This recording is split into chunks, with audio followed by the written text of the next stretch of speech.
ए आई, हा तू ते स्टेटसला का टाकले ते आमोदीच्या नवऱ्याचा फोटो? हा अरे जावायचा बर्थडे ना म्हणून टाकलं, नाही तर बोलतील परत सासूनी फोटो नाही टाकला, सासूनी फोटो नाही अरे टाकला. नसता टाकला बरं झालं असतं. तो आमोदीने टाकलेला फोटो त्याचा स्क्रीनशॉट मारून तू हा, टाकलास ते ना. असं केलेलं हा, त्याला स्क्रीनशॉट बोलतात. अच्छा. मग तिने पण खाली काय टाकले, हॅपी बर्थडे आओ, आय लव्ह यू वगैरे, ते हा. सगळं पण टाकलंस तू. ते माझ्याला दिसतंय. मग ते क्रॉप करून टाकायचा ना फोटो, आणि तुझ्याकडे दुसरा फोटो नव्हता का त्यांचा? आता का बाया डिलीट कर, पहिले डिलीट कर. हा, एक हे झालं. बाई किती लोकांनी बघितलं असेल, परत टाकू का? हा, टाक. किती लोकांनी बघितलं असेल काय, 2 तास 3 तास झाले त्याला टाकून. ते क्रॉप हे असंच का? हा हा? ठीक, ते लिहिते खाली. हा, ली.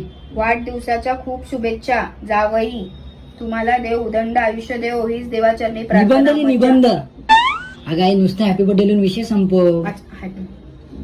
हॅपी बर्थडे, केक, फुलांचा गुच्छ, चिकन. दारू पण टाक.